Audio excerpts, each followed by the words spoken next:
Hello, madlang people!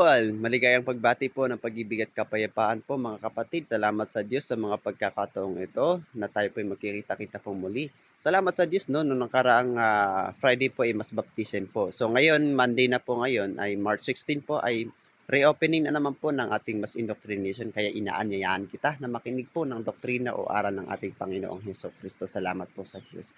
So anyway po mga kababayan, ayan, so kapag hindi ka po nakapag-subscribe dito sa aking YouTube channel, ay then don't forget to subscribe and don't forget to click the bell button below para maka-notify po tayo sa every video na ating i-upload na may aral. Salamat po sa Diyos. So anyway po mga kababayan, ang tanong dito, kalooban ba ng Diyos na magkaroon ng mga homosexual sa papaanong paraan sila maililigtas?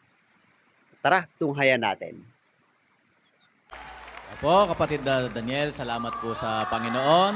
At muli, dito rin po sa Apalit ay meron tayong panauhin na magtatanong. Kapatid na ito. Kapatid na doon, ang magtatanong natin panawin ay si kapatid na John Larry Bukad. Nato po siya.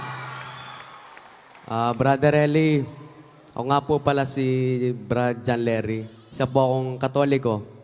Tanong ko lamang po, kaloob po ba ng Diyos na magkaroon ng mga homosexuals?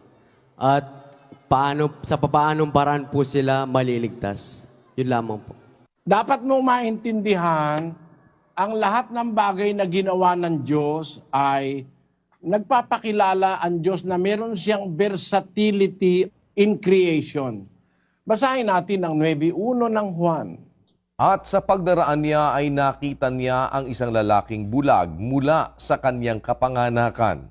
At tinanong sa kanya ng kanyang mga alagad na nangagsasabi, Rabi, sino ang nagkasala, ang taong ito o ang kanyang mga magulang upang siya'y ipanganak na bulag? Sumagot si Jesus, hindi dahil sa ang taong ito'y nagkasala, ni ang kanyang mga magulang man, kundi upang mahayag sa kanya ang mga gawa ng Diyos. Hindi kaya pinanganak siyang bulag, may kasalanan yung magulang niya o kaya siya, lalo lang wala siyang bata kasi hindi naman niya alam eh. Mula sa pagkapanganak niya, bulag na siya. Ni Kristo yung katotohanan na hindi dahil sa magulang niya kaya siya bulag o dahil sa kanya, dahil sa kanyang kasalanan, kundi upang sa kanya'y mahayag ang gawa ng Diyos, na ang Diyos pwedeng gumawa ng bulag. No? Pwedeng gumawa ang Diyos ng pipi. Pwedeng gumawa ang Diyos ng pwede nating i-consider na abnormal. Kasi para sa atin, ang normal nakakakita. No? Para ang bulag, hindi na normal kasi hindi nakakakita. Pero hindi natin naiisip, meron palang mga bagay na bentahe ang pagiging bulag kesa sa nakakakita. No?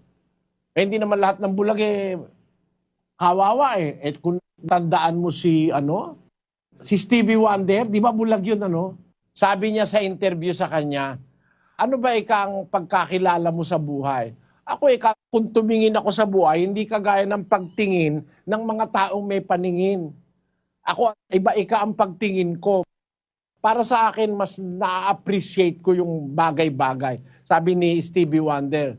Kung hindi nyo alam, yung Stevie Wonder, siya yung gumawa ng kantang I just called to say I love you. I just called to say how much I care. I just called to say I love you. And I mean it from the bottom of my heart. Sikat na sikat ito alam mo kung minsan yung bulag, malaki bentahin nun. Alam mo kung bakit? Yung bulag hindi nagkakasala ng pangangalon niya sa mata dahil hindi siya nakakakita no? Hindi siya nagkakasala nung pagkakaroon ng masamang mata dahil meron tao may masamang mata. Pag nakakita ng kahit hindi kanya, gusto niya, inaangkin niya. Ang bulag, libre na ron. No? Ang bulag, libre na rin doon sa pambuboso. Hindi na siya magkakasala ng pambuboso. Hindi na siya magkakasala ng panunood ng mga pornographic pictures. Paano manonood yun? Hindi mo naman pwedeng kapain sa screen yun. No? Yun. May advantages ang bulag. Pero tayong mga nagsasabing tayo normal, dapat magkaroon tayo ng awa sa bulag. Pag naaawa ka sa bulag, nahahayag ang gawa ng Diyos Basahin natin ang Job sa 29:15. Ako'y naging mga mata sa bulag at naging mga paa ako sa pilay. Si Job na isang taong matuwid, pag nakakita ng bulag, tinutulungan niya, siya ang parang mata at siya yung parang paa ng pilay. So sa pamamagitan ng bulag, nahahayag ang gawa ng Diyos. Nakakakita ka ng mga taong compassionate, maawain. Kaya may mahirap para makumbinsi yung mayaman na tulungan naman ang mahihirap. Kaya merong disabled para tayo maturuan naman ng awa sa kapwa-tao. Napakaganda ng virtue na itinuturo eh. Ngayon, ang tanong nung kapatid, kalooban ba ng Diyos magkaroon ng homosexual? Ang tanong ko sa iyo, meron bang homosexuals ngayon? Meron. Sabi nila, maraming na raw. O pinahintulot ng Diyos ang pagkakaroon ng homosexual.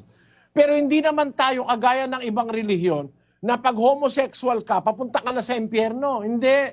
May chance ang kahit na sinong tao. 2:4 ng unang Timoteo. Na siyang may ibig na ang lahat ng mga tao'y mga ligtas at mga kaalam ng katotohanan. Gusto ng Diyos lahat ng tao maligtas. Kasama na ang mga tomboy, kasama na ang mga bading, kasama na ang mga... Meron pa ng tawag ngayon yata, bisexual eh. Pwede sa lalaki, pwede sa babae. Kasama lahat ng tao, gusto lang Diyos lahat ng tao maligtas. Ang katunayan, doon sa mga unang Kristiyano, may mga ganyan eh. Sa unang Korinto, 6:9 hanggang 11. O hindi ba ganin nyo nalalaman na ang mga liko ay hindi magsisipagmana ng kaharian ng Diyos? Huwag kayong padaya, kahit ang mga mapakiapid, ni ang mga mananamba sa Diyos-Diyusan, ni ang mga mangangalunya, ni ang mga nagsasababae, ni ang mga mapakiapid sa kapwa lalaki. Yung nagsasababae sa English, effeminate. Yung mga homosexual. Tapos, at mga mapakiapid sa kapwa lalaki. Tapos tuloy. Ni ang mga magnanakaw, ni ang mga masasakim, ni ang mga manglalasing, ni ang mga mapagtungayaw, ni ang mga manglulupig, ay hindi mangagmamana ng kaharian ng Diyos. At ganyan ang mga ilan sa inyo.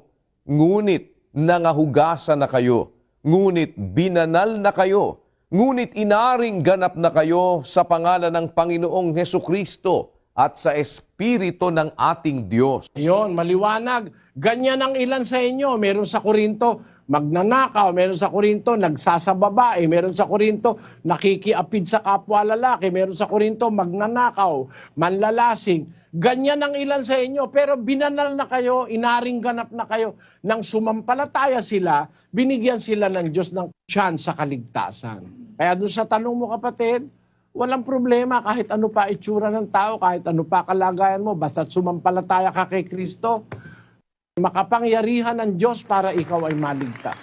Yun ang nakasulat sa Biblia. Maraming salamat po, Brad Eli. Sige, you're welcome. Sana makinig ka ng indoctrination session. Habol po natin ang bagong